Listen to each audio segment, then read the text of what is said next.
দরজায় করা নাড়ছে ত্রয়োদশ জাতীয় সংসদ নির্বাচন। বিভিন্ন রাজনৈতিক দল নির্বাচনী ঢামাডোলে ব্যস্ত হলেও এবারের ব্যালট যুদ্ধে নেই দেশের পুরনো রাজনৈতিক দল আওয়ামী লীগ।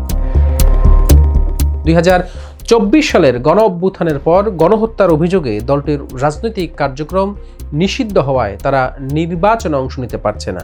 তবে নির্বাচন থেকে বাদ পড়লেও দেশের রাজনীতিতে আওয়ামী লীগের প্রভাব পুরোপুরি শেষ হয়ে যায়নি।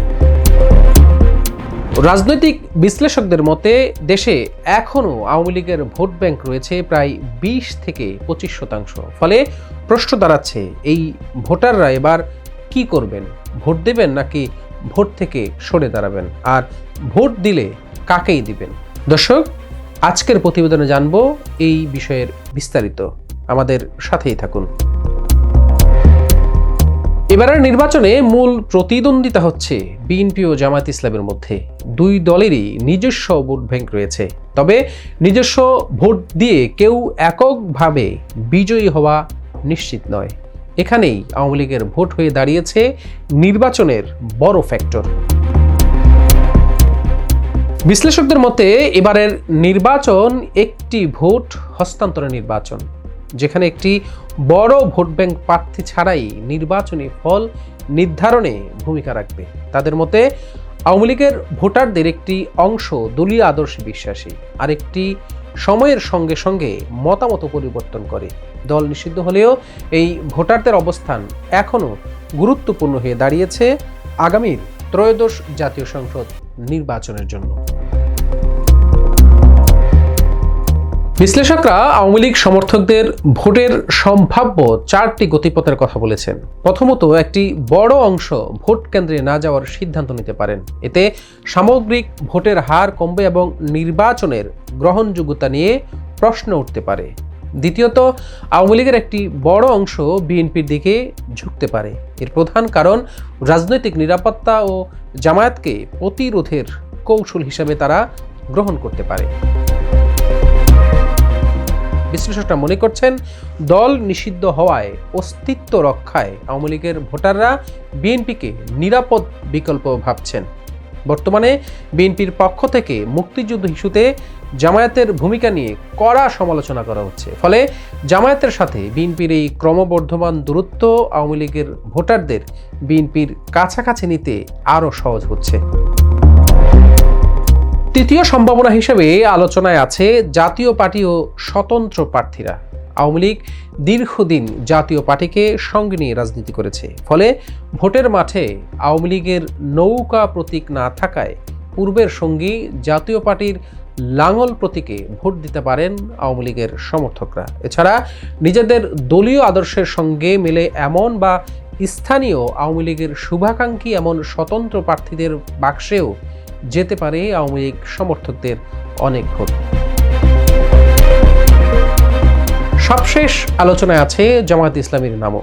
ধর্মীয় অবস্থান, ব্যক্তিগত পরিচয় ও স্থানীয় বিএনপির সঙ্গে বিরোধের কারণে আওয়ামী লীগের কিছু ভোট জামায়াতের দিকে যেতে পারে।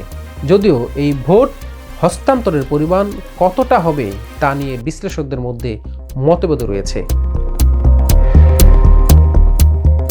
একজন রাজনৈতিক বিশ্লেষক মনে করছেন, এই নির্বাচন আসল লড়াই বিএনপি বনাম জামায়াত নয়, বরং লড়াইটি হচ্ছে আওয়ামী লীগের ভোট দখলের। তার ভাষায়, আওয়ামী লীগের ভোট যেদিকে যাবে সেদিকেই ক্ষমতার পালা ভারী হবে। নির্বাচন পর্যবেক্ষকদের মতে বিএনপির বড় শক্তি হলো তাদের সংগঠনের ব্যক্তি ও সরকার পরিচালনার অভিজ্ঞতা। তবে একই সঙ্গে তাদের সামনে চ্যালেঞ্জও রয়েছে। আওয়ামী লীগের পুরো ভোট ব্যাংকে তারা আকৃষ্ট করতে পারবে কিনা সেটাই বড় প্রশ্ন। অন্যদিকে জামায়াতের রয়েছে সুশৃঙ্খলবদ্ধ ও নিবেদিত ভোট ব্যাংক, কিন্তু জাতীয় রাজনীতিতে গ্রহণযোগ্যতা ও আন্তর্জাতিক চাপ, এই বিষয়গুলো তাদের সীমাবদ্ধতা হিসেবে দেখছেন রাজনৈতিক বিশ্লেষকরা। তাদের মতে ভোট দেওয়ার ক্ষেত্রে আওয়ামী লীগের ভোটাররা শেষ পর্যন্ত কী সিদ্ধান্ত নেবেন সেটি নির্বাচনের বড় ফ্যাক্টর হবে। ব্যালটে আওয়ামী লীগ না থাকলেও তাদের ভোটেই এই নির্বাচনে নীরব শক্তি। তাদের ভোট যেদিকে যাবে সেদিকেই নির্ধারিত হবে আগামী সরকারের ভাগ্য। রাজনৈতিক বিশ্লেষক ফয়সাল মাহমুদের মতে এবারের নির্বাচন বড় একটি ঘটনা হতে যাচ্ছে আওয়ামী লীগের রাজনৈতিক শূন্যস্থান পূরণে। বিএনপি বর্তমানে তাদের রাজনৈতিক বয়ানে কিছুটা পরিবর্তন এনে ধর্মনিরপেক্ষ জাতীয়তাবাদ বা সেকুলার শব্দভাণ্ডার ব্যবহারের চেষ্টা করছেন। এটি মূলত আওয়ামী লীগ সরকারের সেসব ভোটারদের আকৃষ্ট করার কৌশল যারা ধর্মভিত্তিক রাজনীতির চেয়ে জাতীয়তাবাদকে বেশি গুরুত্ব দেয়।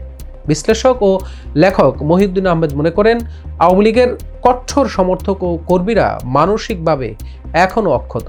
তারা মনে করেন তাদের বিরুদ্ধে নেওয়া এসব আইনি ব্যবস্থা রাজনৈতিক হয়রানি।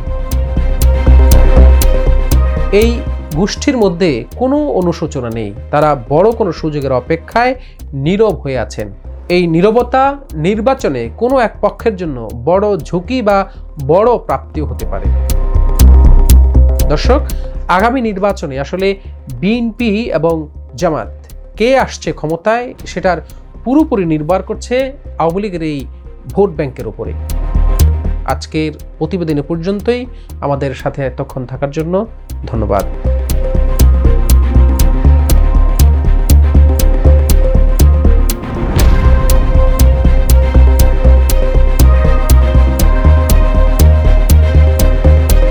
দেশের নাম্বার 1 ট্রেডিং অ্যাপ নিফটি ফার্স্টে পাচ্ছেন ট্রেডিং এর সব সুবিধা, dual exchange access, company analysis, portfolio তৈরি করা সহ আরও অনেক ইউনিক ফিচারের সাথে ট্রেড করতে ডাউনলোড করুন এক্ষুনি।